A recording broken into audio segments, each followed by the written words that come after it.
So Shah Rukh, we recently did a poll on BollywoodLife.com. We wanted our readers to tell us who has the biggest fan following in Bollywood and who is the biggest Jabra fan. Who are you a biggest Jabra fan of? And you have won the poll by a staggering amount of votes.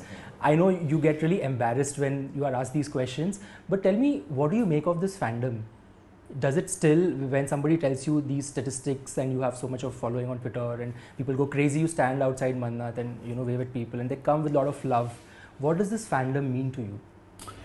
Actually, more than the numbers, the chat or anything else, a percentage or a percentile, I think I can only feel extreme amount of gratefulness. I was told once by someone very learned, and she said that whenever you're down, it's not your contemporaries, it's not the people that you work with like directors and producers, it's the people that you work for. If you meet them, you'll be completely recharged. And there are days when I'm out in public, I've had a bad day for shooting or release or whatever, and then suddenly I'm on a red carpet or some place where I get to touch them, feel them, I just realize that there is a personal ownership to the love that they have for me. They don't meet me, they don't see me perhaps. Maybe a lot of them will go their whole lifetime without meeting me. But when I meet them, I can feel this whole sense of ownership, whether it's a mom, whether it's a dad, sister, girl, whatever. And I'm extremely grateful here. I don't think I've done enough to deserve it. I'm not being modest. People think when I say this, I'm trying to sound nice. You called yourself an average actor recently. Now that is really being modest. So maybe I have higher standards for myself, and I think that's a good thing for people who like me, to know that I would like to do even much better than what I've done so far. And the thing about acting is that the more you do it, the more you realize how little you know. So people who suddenly claim to be fantastic actors with a method, and I'm not deriding anyone here, they don't know. They don't know. I meet young people and I'm acting with them, or my kids, I'll crack. No, it's the more you know, the more you realize how little you know about acting. So yes, you have to keep trying, and you have to keep trying, not for anybody else, also for yourself, to keep yourself after 25 years, 16 hours of work, that I'm getting up, I'm going to go do something new and nice here. Right. Has there ever been a moment in your life when you were a fan and you were in front of a celebrity and you felt like a fan while growing up or early on? I feel like that even today. I don't know, when see, in the context of a fan obsessive, no. But in the context of, when I came to Mumbai, most of the actors that I worked with, I loved them on screen, and get an opportunity with them, whether it's a Mr. Bachchan or Shri Devi ji or Madhuri or Juhi, I love them all. So even today, I never think of myself as their contemporary or their colleague. I think of someone who's an outsider, not because I'm from Delhi, but because I'm just an audience, and I'm even doing a scene with someone now after having done 4 films with them, and they're my friends. I'm still like, no, Madhuri is someone that I'd think of, I'll joke with them, I love them, they know I love them, I have respect for them, but there's a certain degree of fandom that remains in me even today. And if I've seen an actor on screen before I worked with them, I'm still a fan. I love people who act, and I get really impressed by them. How do you control, we're talking about fandom right now, and you just mentioned these names. Have you ever asked for an autograph or ever thought of going to somebody back in the day when you were just starting off and you've gone in front of people? Because people come to actors with so much of, papers, and they want to take pictures and selfies and autographs. No, I've never taken an autograph. The only autograph I've taken is Swaroop Sampatji and Vijayendra Ghatke. They were shooting next to my restaurant in Delhi. I've never taken an autograph for anyone. What I take is instead a hug. When I really like someone, I'm like, give me a hug, Amitji, give me a hug. And maybe he might find it awkward, but I'd rather take a hug away than an autograph or a photograph. I met Michael Jackson, I'm a big fan of his, I love him. I met Madonna, and she came to meet me backstage in New York, and they were so kind and gentle, but I never got myself to take an autograph or a photograph. Right. And I remember when I was working with the publication, we had done this story saying there's this person who has bought a piece of land on the moon for you, and there's a certificate that actually states that. Can you talk a little bit about it? I have it, and I think a couple of them have done it. There was a time, I think somewhere in some astronomical agency or something, they were selling land on the moon. And so yeah, a couple of people have got it from me. So yeah, it's not just Mannat. I can go and live on the moon. So yeah, people have got me some really beautiful gifts, besides the fact that they just love me. From the teddy bear to the land on the moon, to me they signify just a chunk of their life and love. Right. And it's not just India, but Germany, Poland, Europe, you have huge fan bases there. I've heard the story about these bunch of women who actually land up at airports and welcome you wherever you travel. Is that true? Oh yeah, they're my friends now. They've been doing it for years, and I asked them once. Sometimes they say, They take holidays regularly, but now they find my plan. Now my office sells them. Right. I think in fact one of the shots we've taken the shots also. They land, they come, they stay in the hotel. They're very well placed women. They're really beautiful women. And as a matter of fact, I'm going to London on 13. If they're not there, I'll miss them actually. Hey, where are you? It's like that. I'd leave my kids with them now and say, listen, you guys go and look after them if need be, because they are like part of family and they're everywhere. And they come with a lot of respect, a lot of dignity on my birthdays, and I hug them. Sometimes they even come to drop me to the airport and say, are you also flying? I said, no. We're staying a couple of days more. We just came to see you. And I meet them, and they're lovely. And all over the world, whether it's New York, Malaysia, Indonesia, Morocco, everywhere. They all come everywhere. Right. Shah Rukh also, Fan is a very different film. I mean, the word different is used liberally when somebody asks a question to an actor. But I'm saying different because obviously you've attempted something in terms of technology that hasn't been tried over here. We've seen that happening in Hollywood with, Fast and the Furious and all of it. Tell me, what was the toughest part of actually playing, doing this film? See, when you're surrounded by so much technology in a film, whether it's a Ravan or a Fan or whichever film, a lot of new technology is used. The whole unit is immersed in trying to get it right, and it's very technical. Thoda sa left, thoda sa right, and in all that, sometimes you may lose the will to capture the essence of acting or the lines. But I think the patience that the whole team had, Manish, from makeup 4 hours to take on, and then 1.5 hours to prep, and then take the shot three times. You got the right shot, but the VFX shot was wrong, so you do it again, try to recapture. So that part had become a little, but I think the youngsters on the film, everybody's younger than me, whether it's Manu, the cameraman, Manish himself, Akshat, Abhiraj, everyone. Everybody just kind of became, we started enjoying it. And it's very tiring, 16 hours. You start a shoot at like 2 o'clock, means you started the first shot at 7:30, and then you have to shoot till 5 in the morning to capture enough hours. Right. Each shot takes 2 hours. Right. So the only way to do it, very tiring for everyone, but the only way you could do it, and exacting. It's not, the light has to be right. If I'm supposed to be here with the over the shoulder, I have to do it again exact like this and say the lines. A lot of it is pre-dialogued, very difficult, but I think everybody just kept on accepting it and having a lot of patience and fun. The difficult part of it was to be able to overcome the technology and still keep it human enough. Right. And talking about Abram, everybody he's adorable and we love him. Who's Abram a fan of? Does he understand? Does he see? Is there a cute Superman or a cartoon that he's a fan of? Who is he a fan of? He likes Minions. He likes dinosaurs. So we know what to send him next time. And he likes his father. I think he's very fond of me because I play a lot with him. Right. And I'm very gentle with my children. Yes. So he likes Suhana a lot because she's gentle and sweet. Aryan is a little iffy with because he's a little tough. Yes. But I think he enjoys me the most. Mother, of course, yes, because she's always with him. But I think he enjoys me the most. Yes, and you're also playing a double role in the film, and you've done that in the past with Dawn and Karan Arjun. What is the toughest part of actually playing a double role? What is the challenge?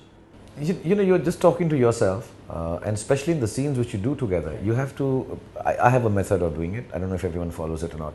I pre-record the dialogue. I do the scene, so it's very schizophrenic. Yeah. I say one line, and this one they are very different. Right. It's 24-year-old, 50-year-old, body language different, face different, eyes different. Very difficult it is, and especially when we start touching each other. Right. So this is the essence of this double role was that when you are 5 minutes into the film, you should, for a fact, start believing they're two different people. Right. In other films, you are actually playing for, they should be confused, kaun sa kaun hai. Right. In this, you needed to make it. That's why it is different. Like in Dawn, is it Vijay, Dawn? Yes. So you played both together similar, but in this case, you had to make sure that after 10 minutes into the film maximum, you are like, okay, this is the guy Shah Rukh is playing. This guy, we don't know who he is. He's an actor called Gaurav. I think that was very difficult to do. Yeah, and who according to you makes the biggest percentage of fans? Is it men, women, children? Because you go across demographics, sexes, age groups, all of that. Like you've always spoken, and we always say that how every mother wants somebody like a Raj, in his daughter's life. Have you ever thought about the fact that you kind of transcend all of that? Because there are actors and films which will look at market statistics and then say, "Arey, abhi ye generation ka hai, to inke liye ye film banate hain." In your sense, you haven't really ever done that. No, I've never done that. It's the first time I heard something like this. But I personally feel, I think families like me, and families are boys, girls, everything. But I still like to believe, today I wrote on Twitter, I think, and boys said, we also love you. But I think girls do like me a little more. I think I'm gentle like that. Yes. And I don't have a very alpha male attitude towards me, and I'm still okay. Like my son keeps teasing me also that, Papa, you're a little gentle, huh? You're not like that tough and all. He's very tough. Which are no, hardly tough, yeah. I'm tougher. but I think, yeah, I think somewhere children, women like me, and because of that, the guys are forced to like me, whether they like me or not. You don't have a choice. They don't have a choice. Tell me, at this stage in your career, how do you handle criticism and praise both? Has your take on these two things changed, or has it still been the same? No, I don't, yeah, because you see, very early on you realize in your life that you've got to do what makes you happy for others to become happy. Sometimes even what makes you happy doesn't make others happy. So as an actor who's working 10, 12 hours a day, dedicated to this and has no other life, you really need to understand that there will be some people who like you and some who dislike you. Either of them are extremes. You are somewhere in the middle, yeah. And then yeah, with social media you hear some really extreme reactions and some really not nice way of speaking. You could get disturbed with it, or just believe, okay, you know, some people are not well brought up and they think this is a nice way to speak and they're proving a point amongst a closeted set of friends, and that's okay too. So no, I need to do something. I have to feel from within that I'm reaching out to enough people and not letting them down because they love me so much. My struggle is not the numbers or the demographic. My struggle is, I hope I don't let my loved ones down. You know, it's like that. It's not got to do with, is it a girl, is it a boy, is it the father, is it the mother, is it a demographic? No, it's people who love me. I just hope I don't disappoint them, that's all.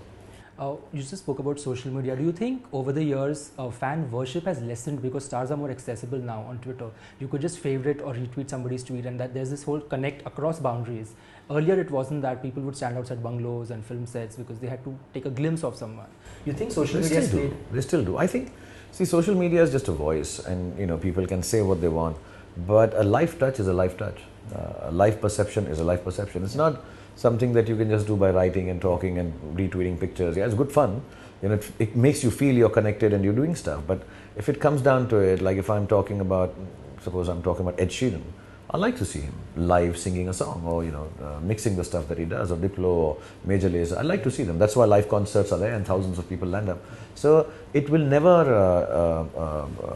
how do you say, be an alternate for live stuff. But having said that, I think the vertical nature, the hierarchy of stardom has become more horizontal. Okay. I think we are all equals. People don't like to know enigmatic people. Everything is open. But now the struggle or the relationship is going to be who's a little more equal amongst equals. Right. So you got to be like everyone, which I was when I came. I've never been a enigmatic star who nobody knows about. I am. But within all that, there is a certain amount of respect I have for the people who are writing to me, and they should have a similar respect for me. So you need to maintain that dignity. I think dignity is the new stardom. That how dignified can you be while everybody, good and bad, is talking to you. You know, so that dignity, I think, maintaining that dignity is what stardom, or making you more equal amongst equals. Right. And your name always comes up, and you know, there are these examples given of, look at Shah Rukh, and Shah Rukh is the only one who made it without any godfather. It was hard work and all of that. What advice would you want to give somebody who wants to enter the industry and start off now? I think keep it real, keep it honest, keep it hard worked. You know, just do what your heart tells you to. Yes, there will be management people. There are a lot of people who will guide you now, which is available, and they're very good people. Okay, we should manage your, you know, your fame like this, your image like this, your fans like this. I think the only thing you need to manage is manage to act.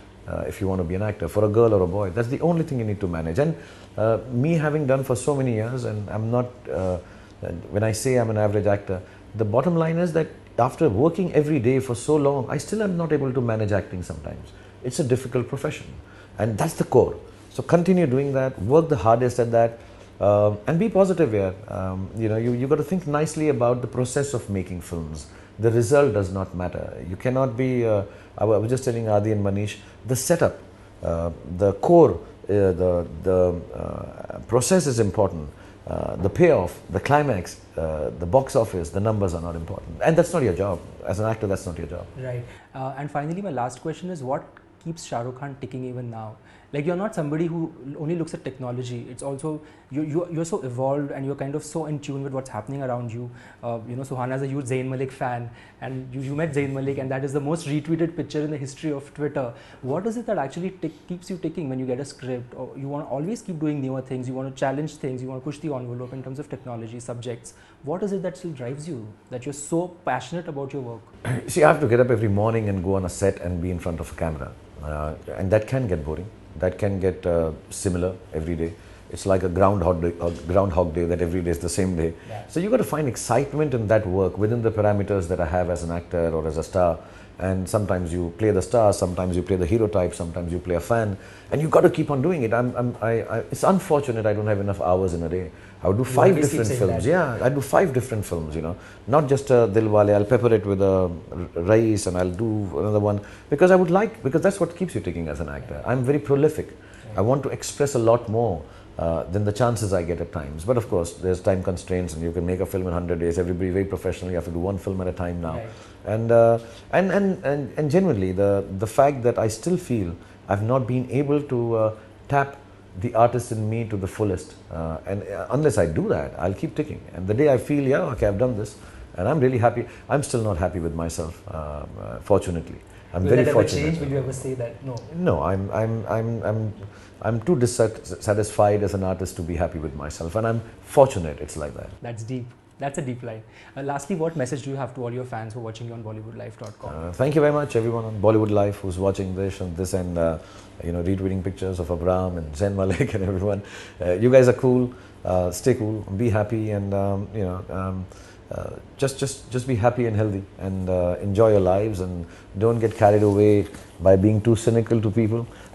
Just be good. And it's nice to be able to chat with you guys when I get chances on my Twitter or you know, other social media things, and I love you all. Thank you for being there. Thank you. On that note, we'll say goodbye to Shah Rukh. Thank you. Hi everybody, I'm Shah Rukh Khan, and please do subscribe to BollywoodLife.com.